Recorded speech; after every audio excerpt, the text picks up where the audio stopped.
வணக்கம். இன்னைக்கு கிட்டு சமையல்ல நம்ம பார்க்க போகிறது ரொம்ப ருசியான உருளைக்கிழங்கு மசாலா கறி தான். இது சப்பாத்திக்கு ரொம்பவே டேஸ்டியாக இருக்கும்.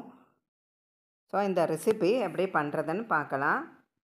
இது நான் குக்கரில் பண்ணியிருக்கேன். ஒரு குக்கர் எடுத்துகிட்டு மீடியம் சைஸ் குக்கரில் எண்ணெய் விட்டு கடுகு கறிவேப்பிலை போட்டு தாளிச்சிட்டு இஞ்சி நிறையா போடணும். இஞ்சி பூண்டு வதக்கிட்டு ஒரு வெங்காயம், ஒரு 5 பச்சை மிளகா, அப்புறம் ஒரு 4 5 உருளைக்கிழங்கு இது எல்லாமே அதில் போட்டு நல்லா வதக்கி மஞ்சத்தூள் உப்பு போட்டு நல்லா வேக வைக்கணும்.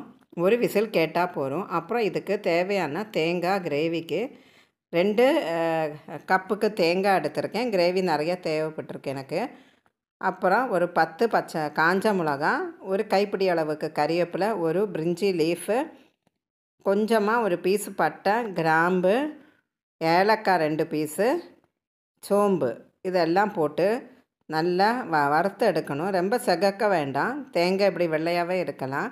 இதை மிக்சியில் போட்டு தேவையான தண்ணி விட்டு நல்லா அரைச்சி எடுத்துடணும். இதுலேயே கொத்தமல்லி கூட போட்டுடலாம். ஸோ எல்லாமே நல்லா அரைச்சி நைஸாக அரைச்சி எடுத்துடணும். எடுத்துட்டு அதுக்குள்ளே குக்கரில் உருளைக்கிழங்கு நல்லா வெந்து ரெடியாக இருக்கும். குக்கர் விசில் போனதும் குக்கரில் இந்த தேங்காய் அரைச்சதை நம்ம சேர்த்து தேவையான தண்ணியும் விட்டு திருப்பி குக்கரை மூடி ஒரு விசில் போட்டு எடுக்கணும். இந்த கிரேவியில் நான் தக்காளி போடலை. தக்காளி போட்டால் அது வேறு மாதிரி ருசி வரும். ஸோ இது ரொம்பவே ஒரு நான் வெஜிடேரியன் ரெசிபி மாதிரி இருந்தது. ரொம்ப சப்பாத்திக்கு அவ்வளோ ருசியாக இருந்தது. இப்போ குக்கரில் இந்த அரைச்ச கிரேவி போட்டு நமக்கு எவ்வளோ தண்ணி வேணுமோ அந்த அளவுக்கு தண்ணியும் விட்டு மூடி ஒரு விசில் தான் வைக்கணும். ஏன்னா உருளைக்கிழங்கு ஆல்ரெடி வெந்திருக்கும். ஸோ ஒரு விசில் வச்சு எடுத்தாச்சு.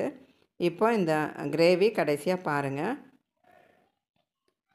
இதுலேயே ஒரு கைப்பிடி அளவுக்கு கொத்தமல்லி கீரையும் போட்டு எடுத்துடலாம். இந்த ரெசிபி கண்டிப்பாக நீங்களும் பண்ணி பாருங்கள். இந்த வீடியோ பிடிச்சிருக்கும்னு நினைக்கிறேன். தேங்க்ஸ் ஃபார் வாட்சிங் திஸ் வீடியோ.